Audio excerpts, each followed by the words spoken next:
Bom dia, pessoal. Aqui professor Elton em mais uma cápsula diária de História. Hoje, sexta-feira, 4 de setembro de 2020, dia do serventuário. O serventuário, de acordo com o dicionário, quer dizer aquele trabalhador temporário que substitui algum efetivo ou funcionário público, conforme outros que eu encontrei. E também é dia da Lei Eusébio de Queiroz, né?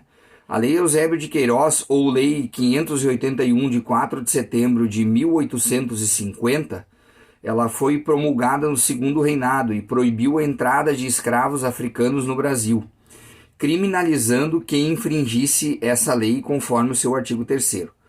Um dos principais motivos de se promulgar essa lei foi a pressão da Inglaterra, através da publicação de um ato no Parlamento Britânico, promulgado em 9 de agosto de 1845, que autorizava todos os navios britânicos a prender qualquer navio de outra bandeira suspeito de transportar escravos pelo Oceano Atlântico. Então o governo brasileiro proibiu de trazer novos escravos africanos para o território brasileiro.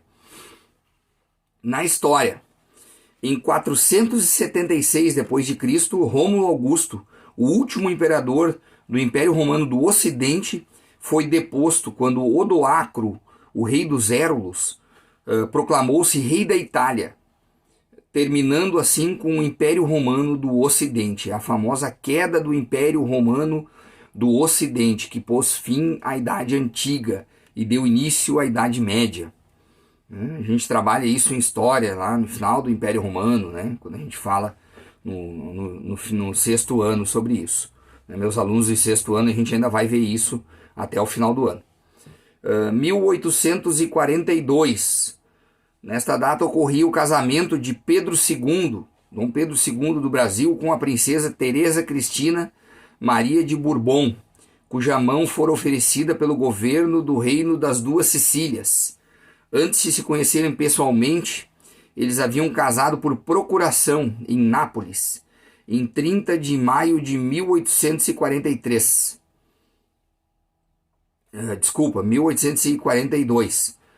Dom Pedro II só viu pessoalmente a nova imperatriz do Brasil no desembarque dela, no Rio de Janeiro, em 13 de setembro. Ao vê-la, o imperador ficou decepcionado, já que a mulher não correspondia à pintura que havia sido enviada a ele na época em que a proposta do casamento fora realizada. Né? Na época não tinha WhatsApp, não tinha internet, né? Não tinha Tinder, não dava para dar match antes de se conhecer. Então foi por uma pintura que ele recebeu dela. A Teresa Cristina, na verdade, era baixinha, um pouco acima do peso, era coxa, né? Tinha um problema numa perna e não era bonita. Então, segundo alguns relatos, o imperador teria dado as costas a Teresa Cristina e foram necessárias algumas horas para que Dom Pedro II fosse convencido de que era necessário seguir em frente com o casamento por uma questão diplomática. Em 1969, militantes do MR8 sequestraram o embaixador americano no Brasil, Charles Burke Elbrick.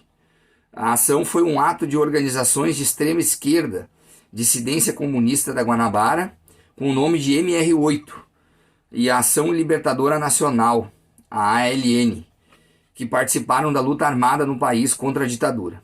O episódio está descrito no livro O Que é Isso, Companheiro, do Fernando Gabeira. O sequestro foi idealizado por Franklin Martins, militante estudantil da dissidência, e Cid Benjamin. O objetivo era conseguir a libertação do líder estudantil Vladimir Palmeira, principal articulador político das manifestações contra a ditadura de 1968 na Guanabara. O curioso é que o Franklin Martins, jornalista, e o Fernando Gabeira depois se tornaram ministros no governo Lula. Em 1998, o Google foi fundado por Larry Page e Sergey Brin, dois estudantes da Universidade de Stanford. E com isso encerramos a nossa cápsula diária de história de hoje e desejo a todos uma excelente sexta-feira, um bom fim de semana e um excelente feriadão. Até segunda-feira e um abraço do professor Elton.